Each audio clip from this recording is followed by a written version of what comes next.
Assalamualaikum warahmatullahi wabarakatuh. Perkenalkan, nama saya Diva Ardana Salsabila dari kelas akuntansi A. NIM 2020-12023. Di sini saya akan mempresentasikan materi tentang tanggung jawab sosial dan etika manajerial. Tanggung jawab sosial. Konsep dari tanggung jawab sosial telah dijelaskan dalam beberapa cara yang berbeda. Sebagai contoh, tanggung jawab sosial telah disebut hanya menghasilkan keuntungan, melakukan lebih dari menghasilkan keuntungan, aktivitas perusahaan tambahan yang dimaksudkan untuk meningkatkan kesejahteraan sosial dan meningkatkan kondisi sosial atau lingkungan. Konsep tersebut dapat dipahami dengan cara membandingkannya dengan dua konsep yang serupa, yakni kewajiban sosial dan responsivitas sosial. Kewajiban sosial adalah keterlibatan perusahaan dalam aksi sosial, dikarenakan kewajibannya untuk memenuhi tanggung jawab ekonomi dan hukum. Organisasi wajib melakukan apa yang dilakukan dan tidak lebih. Ide ini merefleksikan pandangan klasik dari tanggung jawab sosial yang menyatakan bahwa tanggung jawab sosial manajemen hanyalah memaksimalkan keuntungan. Responsivitas sosial berarti bahwa perusahaan terlibat dalam beberapa aktivitas sosial yang populer. Manajer dalam posisi ini dipandu oleh norma dan sosial dalam membuat keputusan praktis dan berorientasi pasar mengenai tindakannya.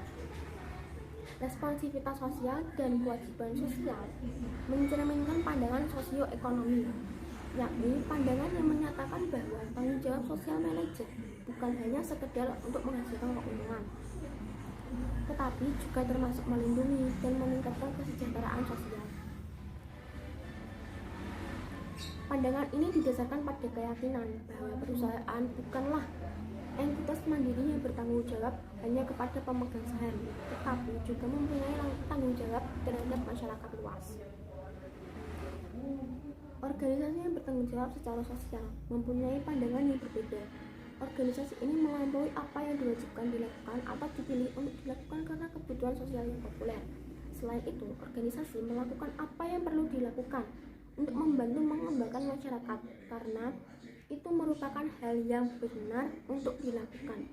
Tanggung jawab sosial didefinisikan sebagai intensitas bisnis melampaui kewajiban hukum dan ekonominya untuk melakukan hal yang benar dan bertindak dengan cara yang baik bagi masyarakat.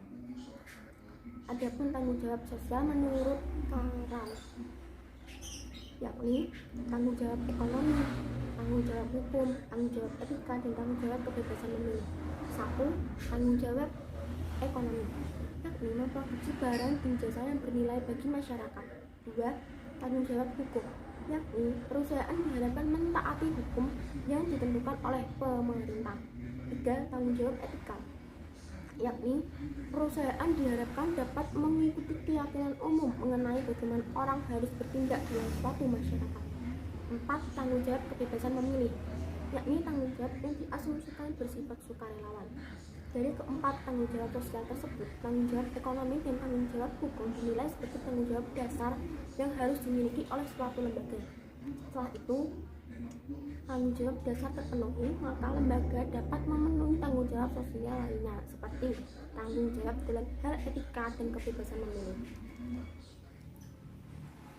Terdapat dua pandangan tentang kepada siapa organisasi bertanggung jawab sosial, yaitu shareholder dan stakeholder. 1. Shareholder atau pemegang saham. Pandangan tentang tanggung jawab sosial yang menyebutkan bahwa sasaran organisasi yang utama adalah memaksimalkan keuntungan bagi para pemegang saham. Lebih spesifik lagi, apabila keuntungan meningkat, maka saham perusahaan yang dimiliki oleh pemegang saham juga akan meningkat. 2. Stakeholder atau model pihak yang berkepentingan. Teori tentang tanggung jawab sosial perusahaan yang mengatakan bahwa tanggung jawab manajemen yang terpenting, kelangsungan hidup jangka panjang, bukan hanya memaksimalkan keuntungan dicapai dengan memuaskan keinginan berbagai pihak yang berkepentingan terhadap perusahaan, bukan hanya pemegang saham. Pihak yang berkepentingan adalah orang atau kelompok dengan kepentingan yang sah dalam suatu perusahaan. Karena pihak yang berkepentingan memiliki minat dan dipengaruhi oleh tindakan organisasi, maka mereka memiliki suatu taruhan dalam tindakan tersebut. Akibatnya, kelompok yang berkepentingan akan mencoba untuk mempengaruhi perusahaan agar bertindak menurut keinginan mereka. Alasan organisasi harus menerapkan tanggung jawab sosial, yakni satu, moralitas. Perusahaan harus bertanggung jawab kepada banyak pihak yang berkepentingan, terutama terkait dengan nilai moral dan keagamaan yang dianggap baik oleh masyarakat. Hal tersebut bersifat sukarela tanpa mengharap balas jasa. 2. Pemurnian kepentingan sendiri. Perusahaan harus bertanggung jawab terhadap pihak-pihak yang berkepentingan karena pertimbangan kompensasi.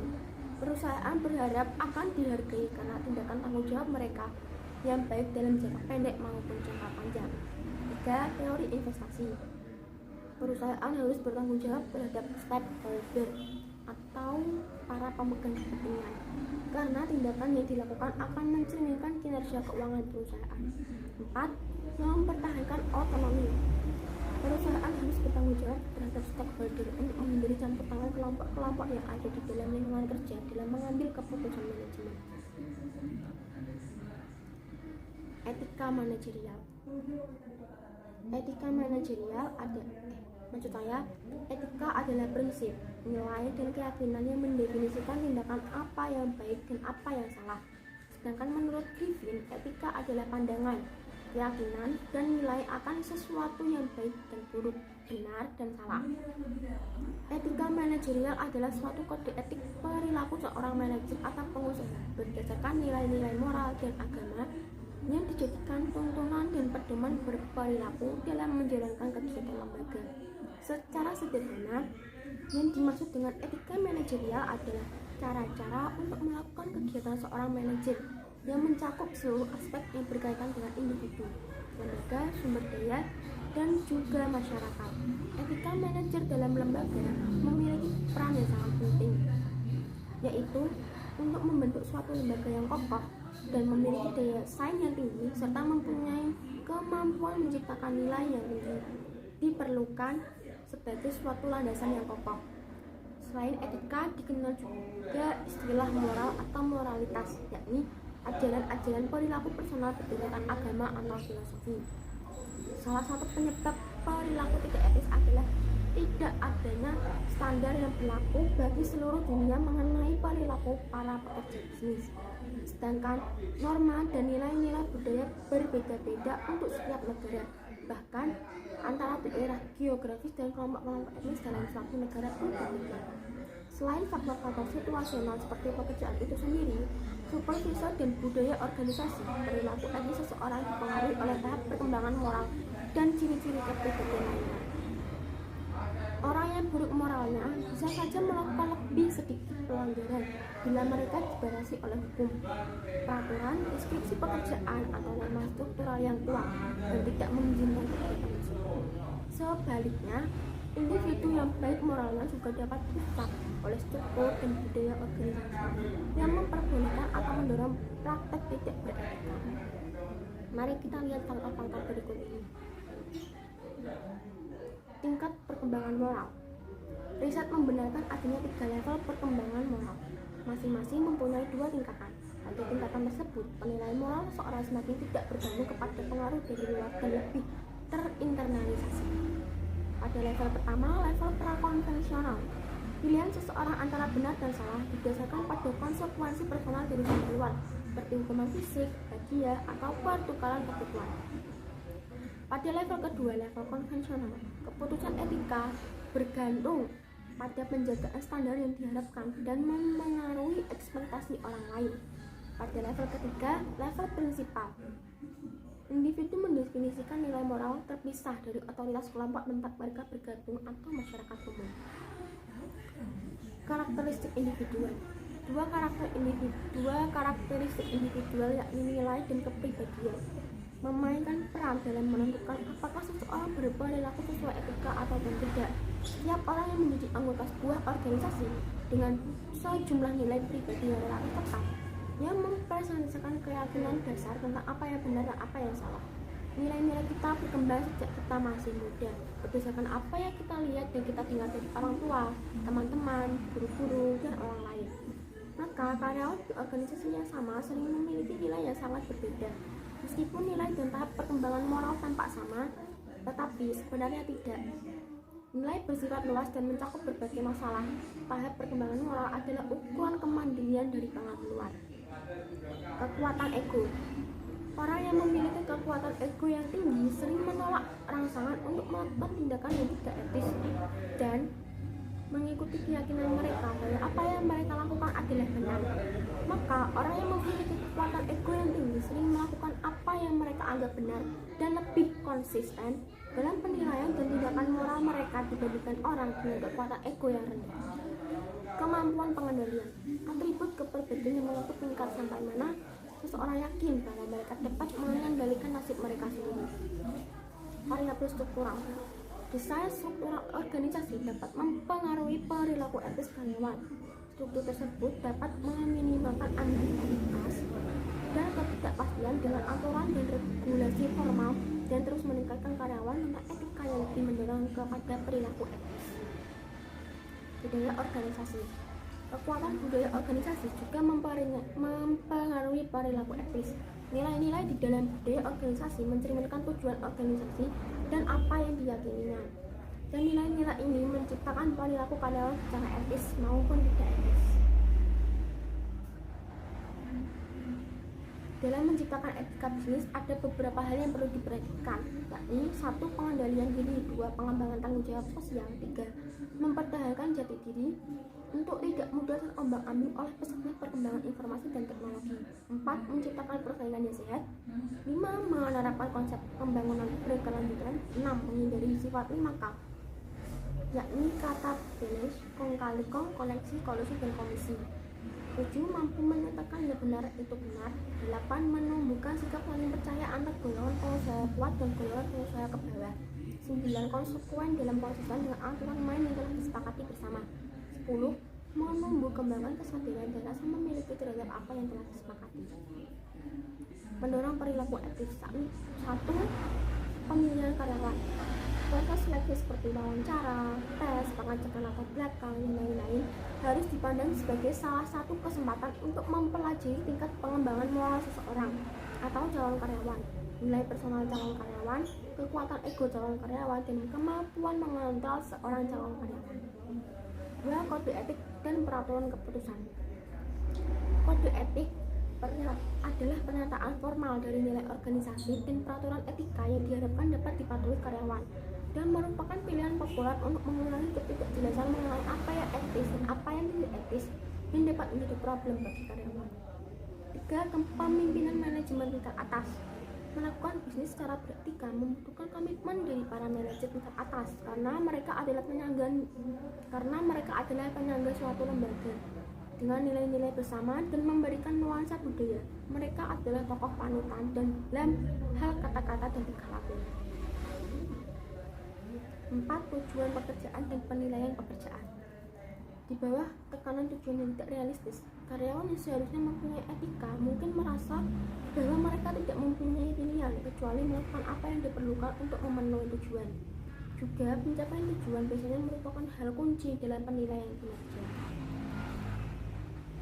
5. Pelatihan etika. Sekarang ini banyak organisasi atau perusahaan yang melakukan seminar untuk para karyawannya seperti Lokakarya dan program pelatihan etika sejenis untuk mendorong perilaku etika. 6. Audit sosial independen.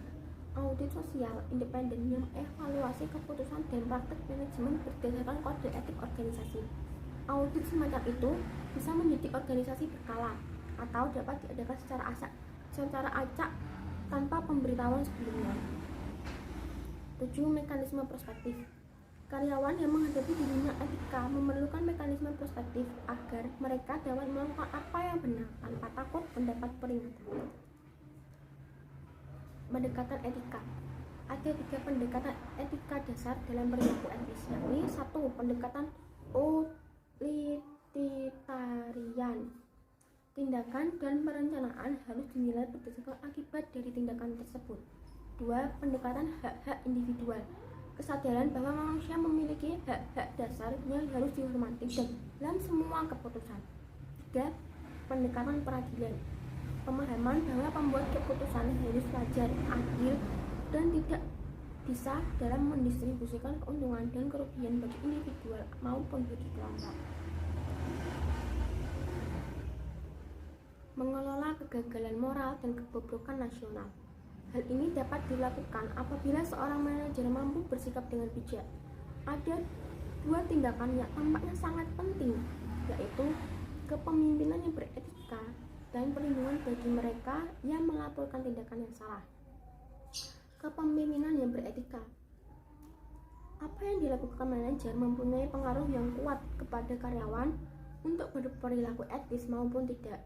Ketika manajer berbohong, menipu, mencuri, memanipulasi, mengambil keuntungan atas situasi seseorang, atau memperlakukan orang lain dengan seenaknya, maka sikap dari manajer tersebut akan dicontoh oleh para karyawannya. Maka dari itu, seorang manajer harus mampu menjadi tokoh yang baik dengan tindakan beretika dan jujur, selalu mengatakan yang sebenarnya, tidak memanipulasi informasi, dan bersedia mengakui kesalahan. 2. Perlindungan bagi karyawan yang mengangkat isu etika. Penting bagi manajer untuk memastikan karyawannya yang mengangkat isu etika tidak akan menghadapi resiko pribadi maupun karir. Dalam kata lain, karyawan tersebut mendapatkan jaminan perlindungan. Mendorong entrepreneurship sosial. Entrepreneurship sosial yaitu individu atau organisasi yang mencari kesempatan untuk memajukan masyarakat dengan pendekatan praktis, inovatif, dan berkelanjutan.